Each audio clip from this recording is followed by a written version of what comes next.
Hello, hello, I'm back and want to talk with you about the decision you've made. You've made the decision to walk away. And in making the decision to walk away, there are a lot of things that come with that. A lot of emotions, there are outcomes, implications, and sometimes it can be really challenging when we get into that season of knowing that we are preparing to walk away or we're in the midst of walking away. So I just want to come and encourage you in this area. For me, when I made the decision and as I'm making decisions to walk away from certain things, people, situations, mindsets, what works for me is journaling. I'm able to get things out on paper or even journaling through my note taker on my phone. It helps me to clarify things, and sometimes I have an aha moment of, oh, I didn't think I understood or saw it that way, or I have a deeper understanding of how I see something. And so journaling helps. I know these are things that we've been told over the years, but sometimes we just don't take the time to do it. And so, in your self care routine, I think that you should definitely consider journaling and doing things that are grounding for you. Journaling grounds me. I was in a relationship in my past where I journaled prior to being in that relationship, and that was very grounding for me. That area was violated because the person read the journals, and then I stopped journaling because that was between me and God and me and how and me myself and I really. And so because I didn't have the confidentiality in journaling, I felt that I should stop. And so I did for a long time. In recent years, I've started back journaling, and that has been a huge help for me.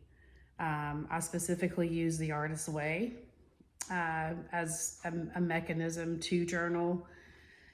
I don't always do the 3 pages of writing, but I do most of the time do 1 page, or I'll set my timer or just do a full page. It really is up to you how you decide to do that. But I think sometimes just getting things on paper with your pen in hand helps you to get to a place of clarity, and you're getting things out that you might not necessarily get out unless you're in conversation with someone discussing those things. So journaling's big.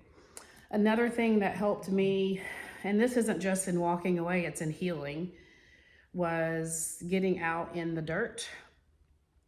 And so I literally go out, take my shoes off, put my feet in the dirt, find a muddy spot. I've made muddy spots in my yard before because I know how important it is for me to get in the dirt, and it helps me to feel more grounded. I also like to get my hands dirty, and so I literally would go out and find a spot, even if I wasn't truly gardening. I'd go out, find a spot in the yard, in the grass, dig, find some area to put your hands in the dirt. Very grounding for me. And it allowed me to see things differently. I would look at the dirt, look at the particles, and just play in the dirt, have a good time. That eventually led me to actually getting in to more gardening and planting bulbs and doing different things over the years. But I definitely know that being grounded will help you as you move through. Another thing for me is breathing. Sometimes I talk really fast. I'm thinking all these thoughts at once, even right now. And sometimes I just need to stop and take a breath. When I was in the throes of a lot of anxiety, complicated grief, definitely PTSD, I had a therapist who literally sat with me and taught me how to breathe again because I was in such fight or flight, not even realizing that's what it was. And I had so much healing that I needed to do. And a lot of decisions I had to make during that short amount of time, it was important for me to learn to breathe again. And so definitely work on your breathing. There are tons of breathing exercises you can do, lots of videos on YouTube and even apps where you can work on your breathing. One particular friend of mine reminded me the other day that she does box breathing. and it helps to be able to work on your breathing. So if you're not regularly taking deep breaths, using that as a tool to self-calm, then I want to encourage you to do that, because as you're walking away from something, you got to remember that you're walking into something. So as you're walking into something, you could be leading yourself into a similar situation that you just left if you're not doing the work to heal and to become whole. A friend of mine told me once, girl, you need to be healing, not dating.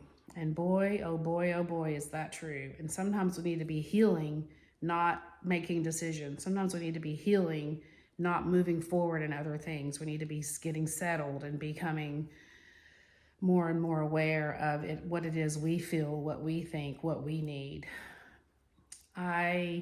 For quite a while, there was a season in my life where most of my decisions were always based on what was best for someone else. Well, what's best for them? What's best for this child? What's best for the family? What's best for the group? And that's okay to think about what's best for the group, but I also know that we can get lost in the sauce when it comes to that. And sometimes it's important to just stop and think about what is absolutely best for me and know what that is. And sometimes we don't even know those things if we haven't been practicing it. So for me to get there, I needed to do some check-ins and whipping out the emotional wheel and saying, what am I even feeling right now? Sometimes we become, when we've had a lot of pain or grief or just things we need to overcome in our life, in order to keep going, a lot of times we end up stuffing and our feelings get pushed down, pushed down, pushed down, pushed down. And I know for me, I got to a place to where I had to think about what I even wanted to eat because I was so disconnected from my own needs. And so if you're at a place where you don't even know how you're feeling and all you can say is, I just don't feel well, or I have an overall feeling of malaise, I think it's important to think about, pull out the emotional wheel. There are apps for that. There are tools where the emotional wheel is really small and it just has, a few feelings on there. And then there are others, or not a few, but fewer feelings on there. Then there are some emotional wheels that are, the pie of the emotional wheel is well laid out, and there's a lot of different options. And so in order to continue to walk away and walk into something better, we need to continue to heal. And in healing, we're growing. And in growing, we're self-aware. And in being self-aware, we should know what we're feeling, how we're feeling. If we don't know what we're feeling and how we're feeling, then that's something that we can journal about. We can work on that in our therapy. For me, I have coupled therapy with life coaching, and that has helped me because I can deal with certain things with cognitive behavior therapy in sessions that I would have, but then my life coach could talk with me about my goals, my dreams, my desires, places I want to go to next. And so, yeah, as you're walking away, I can't say this enough, be aware that just because you're walking away doesn't mean you're free from what you were facing. Because at the end of the day, if I move from Tennessee to Texas, I'm taking me with me. And so that's something that came out of a conversation that I had with my sister cousin Tiffany. So important. If you are moving away from a situation or walking away from a situation, person, whatever it is, just remember you got to take yourself with you. And the better you are prepared for the walking away, the better you're prepared for the new season, the more aware you are of, like I said before, how you're feeling. What tools do you have on your belt? What are you doing? What can you do to ground? For me, I love laying in my hammock. I go out, put my hammock up, lay in the hammock, watch the sun rise, watch the sunset, or just get sun on my body. That helps me to feel grounded. Other things that might help you feel grounded are, like we said before, journaling, talking with safe people, just whatever it takes. For me, like I said before, I put my hands in the dirt.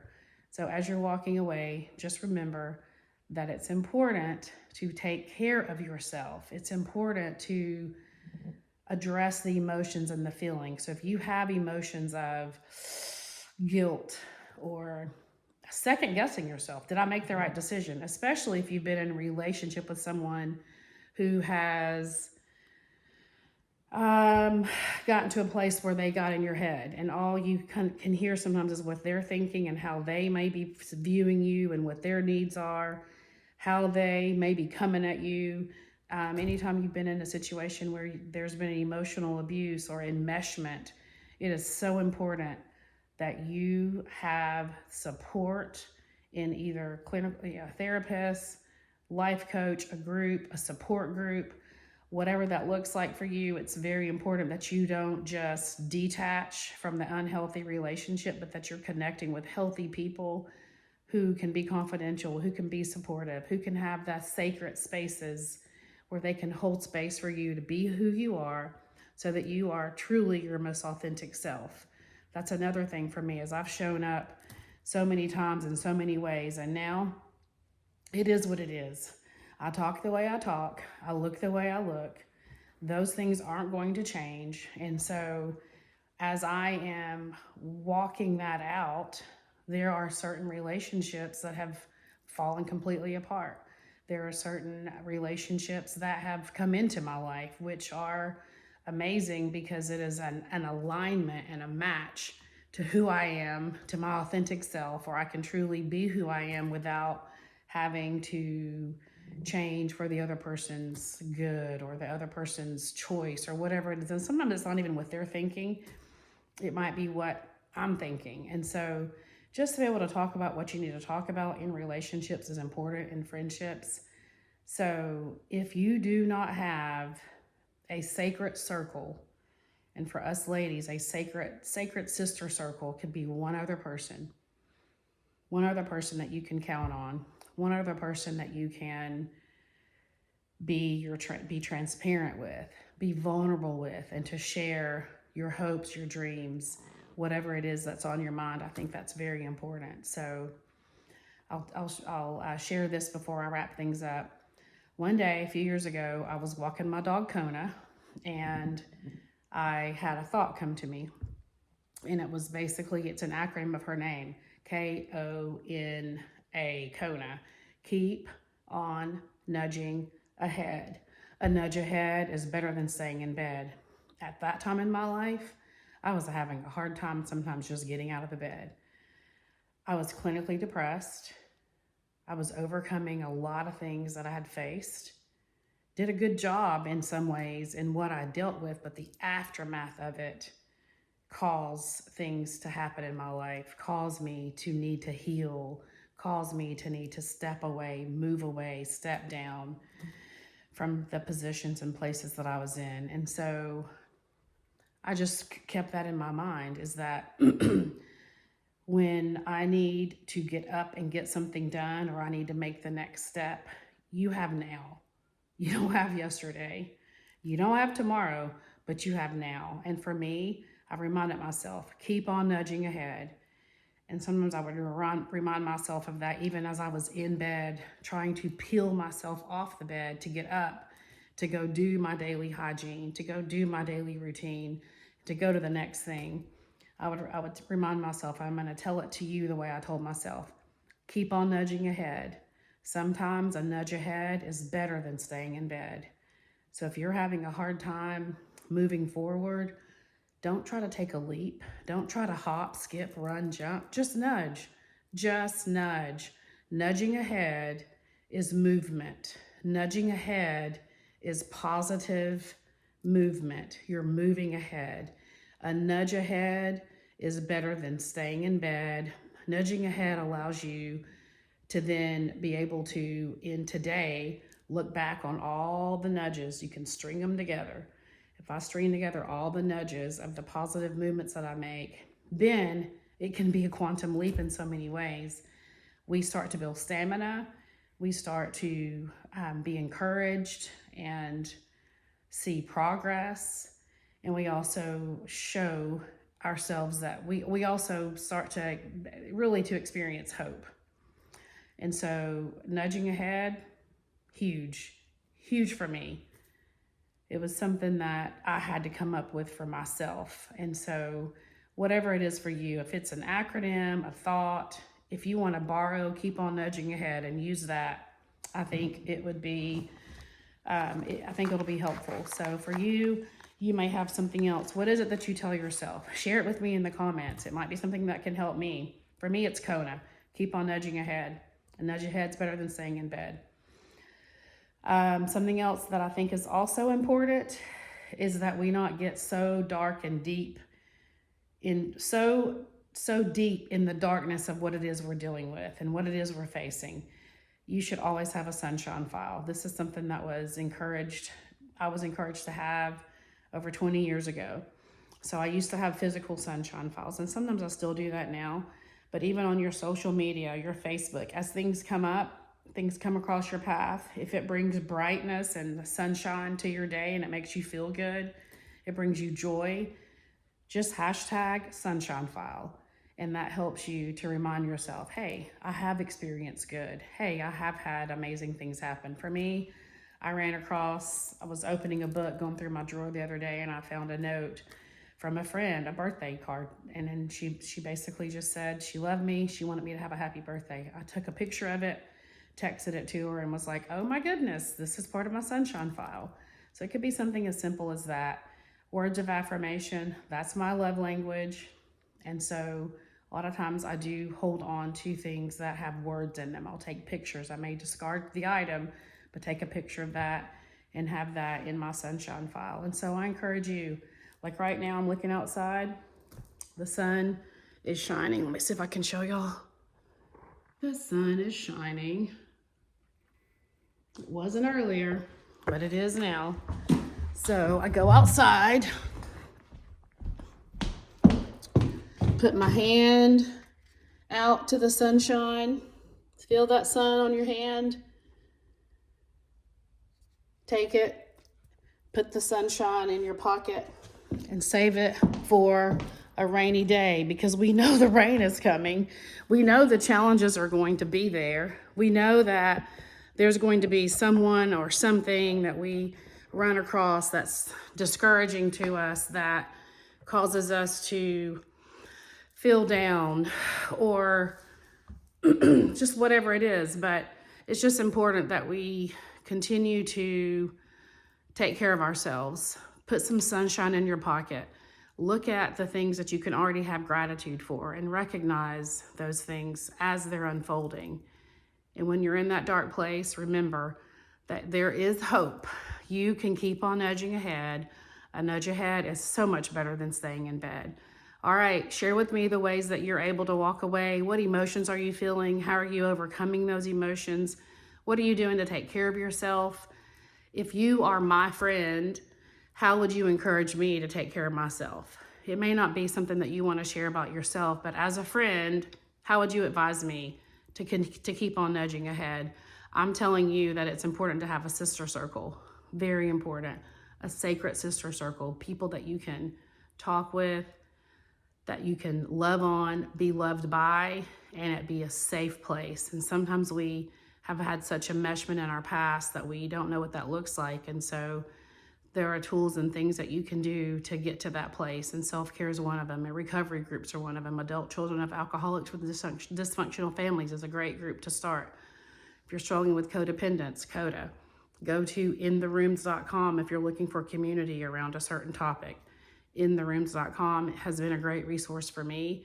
I have used it myself personally, and I've also shared it with others. And so be encouraged. Keep on nudging ahead. Remember, a nudge ahead is better than staying in bed, and we got this. We know how to walk away and to do it in a healthy way so that we can then walk into what is important and what's connected and aligned to our most authentic self. Love ya. See ya. Bye.